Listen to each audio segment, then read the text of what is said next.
मैत्रिणींनो, मला या एकाच मापाचे 5 ब्लाऊज शिवून द्यायचे होते. हे बघा, हे मापाला त्यांनी दिलेलं होतं आणि सगळे डिझायनर ब्लाऊज होते. तर हे डिझाईन मी तुम्हाला नंतर दाखवते.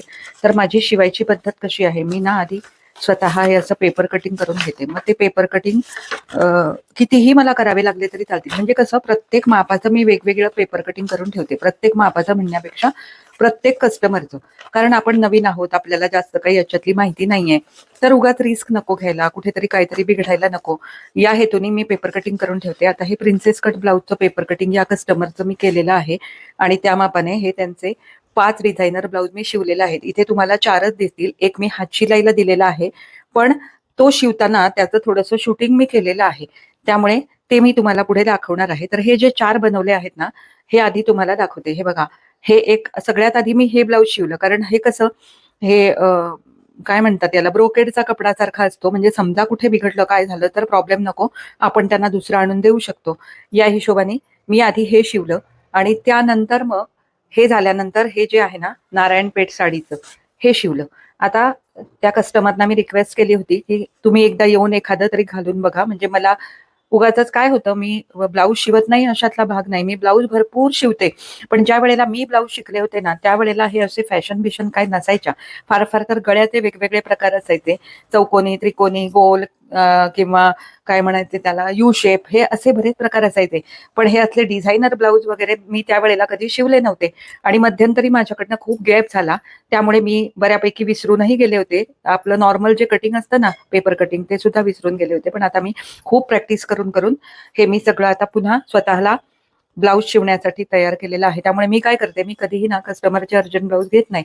मी हे असे, म्हणजे मी त्यांना सांगतानाच सांगते की तुम्ही 8-10 दिवस आधी द्या, कारण मला हे डिझाईन बनवायला एक तर मला सवय नाहीये आणि मला डोक्यात खूप विचार करावा लागतो. तुम्ही इथे बघू शकता, इथे पण माझं हे थोडंसं असं अनइव्हन वगैरे होतं. पण काही कस्टमरना ते चालतं, ज्यांना, जे माझ्यासारखेच आहेत साधे विचारे, तर त्यांना हे असं चालतं. तर त्यांचे हे ब्लाऊज मी शिवते. आणि मी तुम्हाला खरं सांगू का, युट्यूबवर बघून मी बऱ्याच गोष्टी शिकते, अजूनही शिकते, शिकले पण आहे. आणि तिथे बघून बघून हे डिझाईन मी उचलते. म्हणजे असं काही परफेक्ट एखाद्या क्रिएटरचं असं नाही, ज्या क्रिएटरचं मला आवडेल त्या क्रिएटरचं डिझाईन बघते आणि त्यानुसार मी बनवायचा प्रयत्न करते. तर हे बघा, हे असे 4 ब्लाऊज मी आता शिवलेले आहेत. हे जे डिझाईन आहे ते मात्र मी एका क्रिएटरचं बघितलं होतं आणि हे मात्र मी माझ्या डोक्याने केलेलं आहे. 5वा ब्लाऊज हातशिलाईला गेलेला आहे, त्याचं जे कटिंग स्टिचिंग आहे ते आता तुम्ही पुढे बघा. म्हणजे मी तुम्हाला दाखवणार आहे मी त्याचं कसं केलं स्टिचिंग ते.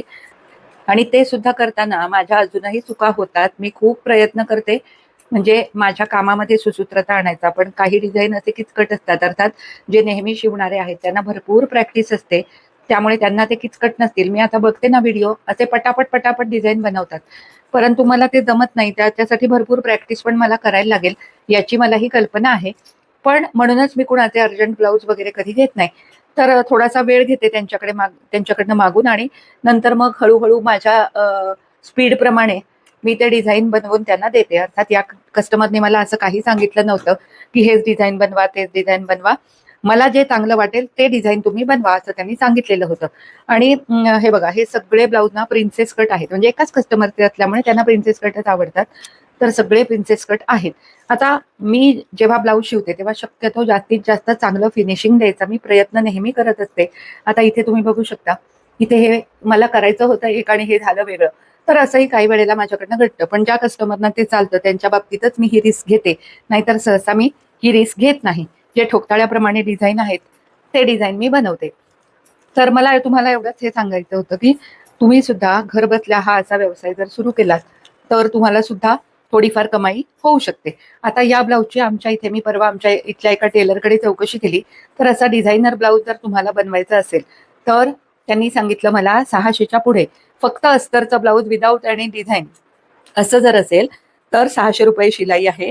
आणि साधं प्लेन ब्लाऊज म्हणजे विदाऊट अस्तर साधं ब्लाऊज कुठल्याही डिझाईन शिवाय ते घेतात 400 रुपये. तर आमच्या इथे हा रेट सध्या चालू आहे.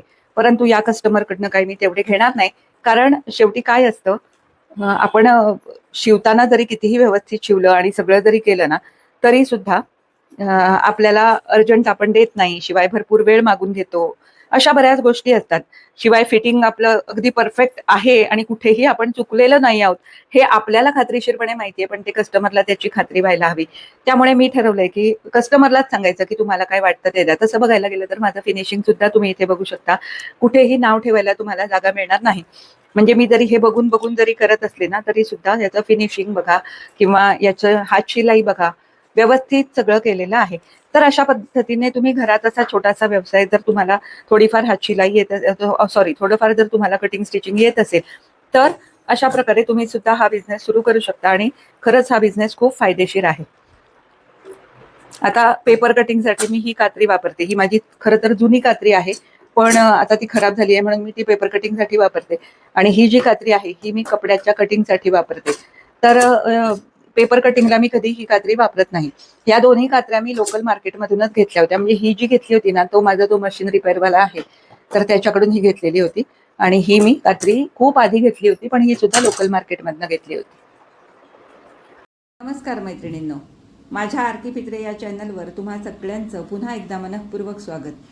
आजचा माझा हा व्हिडिओ खूप स्पेशल आहे असं मी म्हणते, कारण आज मी तुम्हाला माझ्या या सगळ्या शिवणकामाच्या प्रवासाबद्दल म्हणू शकता किंवा एका अशा कामाबद्दल सांगणार आहे की जे करताना मला खूप आनंद होतो, पण त्यामागे माझे किती कष्ट असतात हे मला आज तुमच्यापाशी शेअर करायचं आहे. आत्ताच मी 5 डिझायनर ब्लाऊज तुम्हाला त्याचे डिझाईन दाखवले, म्हणजे मी शिवलेले ब्लाऊज तुमच्यापाशी डिस्प्ले केले. तर त्याचप्रमाणे आमच्या भागात डिझायनर ब्लाऊजची शिलाई किती आहे हे सुद्धा मी तुम्हाला सांगितलं आणि मी किती शिलाई घेते हे सुद्धा सांगितलं. तर 600च्या पुढे असणाऱ्या ब्लाऊजची शिलाई मी फक्त 400 रुपये घेते. का घेते हे करताना मला काय आव्हान येतं, चला तर मग आजच्या व्हिडिओत पाहूया. तर मैत्रिणींनो, एक साधा ब्लाऊज मी तासाभरात शिवू शकते, पण जेव्हा डिझायनर ब्लाऊजची गोष्ट येते ना, तेव्हा बरंच काहीतरी माझ्या बाबतीत बदलून जातं. म्हणजे मला आधी टेन्शन येतं. प्रत्येक डिझाईनसाठी मला आधी यूट्यूबवर व्हिडिओ बघून सराव करावा लागतो. आणि तुम्ही विचार करा, एक ब्लाऊज पूर्ण करण्यासाठी, म्हणजे ते डिझाईन पूर्ण करून तो ब्लाऊज पूर्ण करण्यासाठी मला अख्खा एक दिवस लागतो. डिझायनिंग करताना प्रत्येक इंच मला नीट मोजावा लागतो. त्यानंतर कुठल्या फॅब्रिकला कुठलं डिझाईन चांगलं दिसेल हे बघावं लागतं आणि फिनिशिंगसाठी खरंच खूप पेशन्स लागतात. तुम्ही मला शिवताना बघत आहात, मी प्रत्येक गोष्ट अगदी तावून सुलाखून प्रयोग करून बघतीये. आता होतं कसं की माझा स्पीड कदाचित तुम्हाला कमी वाटत असेल, पण माझ्या डिझाईनची क्वालिटी जी मी देते ना, त्यात कुठलीही तडजोड मी करत नाही. मी एकाच वेळी माझे 2 यूट्यूब चॅनल सांभाळते, सोबत मी शिलाईचं काम पण करते आणि मला वयोमानानुसार कधी कधी थकवा पण येतो. पण जेव्हा कस्टमरच्या चेहऱ्यावर ब्लाऊज छान झालेत असं समाधान दिसतं ना, तेव्हा माझा सगळा थकवा निघून जातो. त्यामुळे 400 रुपये ही शिलाई जरी कमी असली तरी माझं कौशल्य मला सुधारायला मिळतंय, यातच माझं खरं यश आहे असं मला वाटतं. आता या ब्लाऊजला मी जे डिझाईन बनवणार आहे किंवा आता जे बनवत आहे तेच डिझाईन मी माझ्या मुलीच्या ब्लाऊजला पण बनवलेलं होतं. ती सुद्धा प्युअर सिल्क साडी होती आणि त्यावेळेला खरंच मला माहिती नव्हतं की हे कसं शिवतात, काय करतात वगैरे. तर माझ्या अंदाजाने मला जसं जमलं तसं मी ते अंतर घेऊन ते बनवलं. पण तो मधला जो काठाचा पॅच लावला होता ना, तो खूप रुंद झाला आणि नंतर मला खूप टेन्शन आलं होतं त्यावेळेला. अरे बापरे, आता काय होतंय काय माहिती एवढ्या चांगल्या साडीच्या ब्लाऊजचं. पण त्यावेळेला मी कसं तरी ते निभावून नेलं. यावेळेला मात्र मी ठरवलं की नाही, आपल्याला हे कुठून तरी शिकावं लागेल.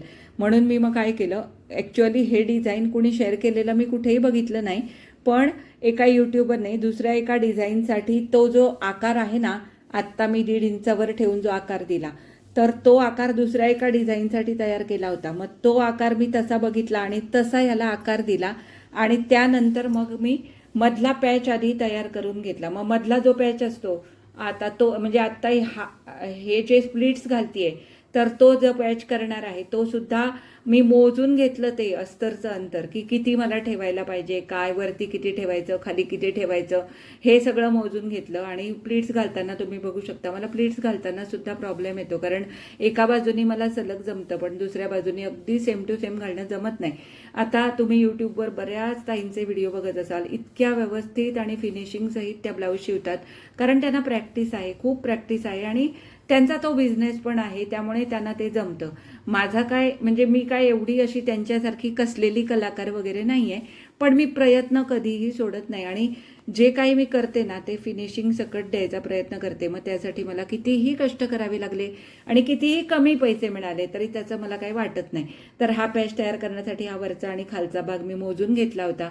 जसा मी कॅनव्हासचा पण घेतला तसाच मी अस्तरचा घेतला आणि त्यानंतर हा व्यवस्थित पॅच मी कॅनव्हासवर ठेवून हे करून उलटा करून हा व्यवस्थित पॅच मी आधी तयार करून घेतला. आणि त्यानंतर मग अशी तुम्ही बघितलं असेल मी काठाचं डिझाईन तयार करण्यासाठी साईडच्या ज्या पट्ट्या काढल्या होत्या ना आकारात, तर त्याचा कॅनव्हास आणि अस्तर तर मी जोडून घेतलेलंच होतं. त्याला काठ फक्त जोडायचे शिल्लक होते. पण त्याआधी म्हटलं की मधला पॅच आपण आधी तयार करू, म्हणजे आपल्याला अंदाज येईल की ते काठ कसे आणि किती लावायचे.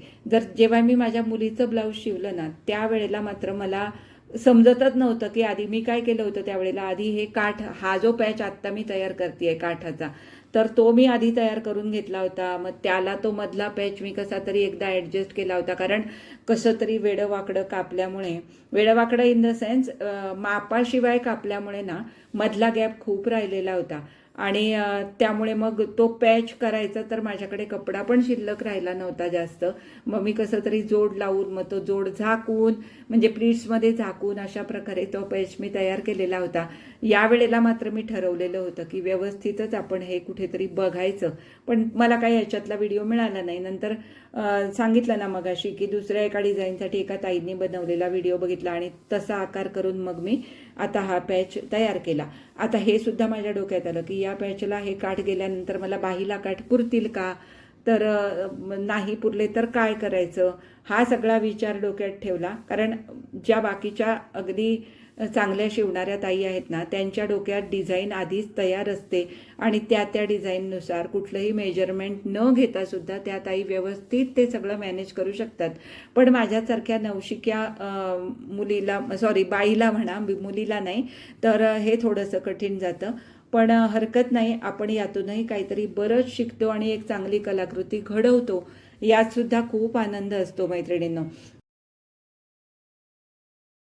तर हे बघा मैत्रिणींना, तुमच्याशी गप्पा मारता मारता माझे हे दोन्ही पॅच आता तयार झाले. मधला पॅच तर मी आधीच तयार केलेला आहे. आता हा याला मी व्यवस्थित अगदी म्हणजे मोजून मापून घेणार आणि व्यवस्थित हा ॲडजस्ट करून घेणार. म्हणून मी इथे खडूने बाजूने मार्किंग करून घेतलं आणि त्यानुसार दोन्ही बाजूचे हे पॅच मी जोडून घेतले. आणि याचा जो फायनल लुक आहे ना तो मी सगळ्यात शेवटी तुम्हाला दाखवणारच आहे, कारण याला मी मध्ये नंतर माझ्याकडे घरात जे बटन होते ना ते लावले. ॲक्च्युअली याला ते कपडा गुंडाळलेले बटन लावतात असं मी त्या डिझाईनमध्ये बघितलं, पण माझ्याकडे काही तसे बटन नव्हते आणि मला ते कपडा गुंडाळून वगैरे कसं लावतात हेही मला माहिती नव्हतं. तर मैत्रिणींनो, या पाचही ब्लाऊजचा फायनल लुक एकदा मी तुम्हाला पुन्हा एकदा दाखवणार आहे. म्हणजे तुम्ही मला कमेंटमध्ये अवश्य कळवा की हे ब्लाऊज कसे झालेत आणि माझे जे प्रयत्न आहेत ते योग्य दिशेने चाललेत का, किंवा माझ्या काही चुका होत आहेत का, तुम्हाला यातलं काही समजत असेल तर ते सुद्धा तुम्ही मला कमेंटमध्ये सुचवू शकता. मी खरंच त्याचा आनंदाने स्वागत करेन आणि माझ्यामध्ये सुधारणा करण्याचा प्रयत्न करेन. मला तर असं वाटतं की ज्या ताईंना शिलाई काम येतं त्यांनी सुद्धा हे अशा प्रकारे ट्रायल अँड एरर बेसिसवर आधी स्वतःचे ब्लाऊज, नंतर शेजाऱ्यांचे, घरातल्यांचे असे शिवून जर सुरुवात केली तर त्यांना सुद्धा खूप छान प्रॅक्टिस झाल्यानंतर कमाई घरातल्या घरात बसून होऊ शकते. तर एकंदरीत माझा आजचा हा व्हिडिओ तुम्हाला कसा वाटला, माझे विचार तुम्हाला पटले का, हे सुद्धा मला कमेंटमध्ये अवश्य कळवा. ब्लाऊजचे डिझाईन कसे झालेत, फिनिशिंग आले का, हे सुद्धा मला कमेंटमध्ये कळवा. व्हिडिओ आवडला असेल तर लाईक करा, जास्तीत जास्त शेअर करा. माझ्या चॅनलवर नवीन असाल तर चॅनलला सबस्क्राईब करून सोबतचं बेल आयकॉन दाबायला अजिबात विसरू नका. हाईप द्यायला सुद्धा विसरू नका. आता आपण पुन्हा भेटू अशाच एखाद्या छानशा नवीन व्हिडिओमध्ये. तोपर्यंत बाय.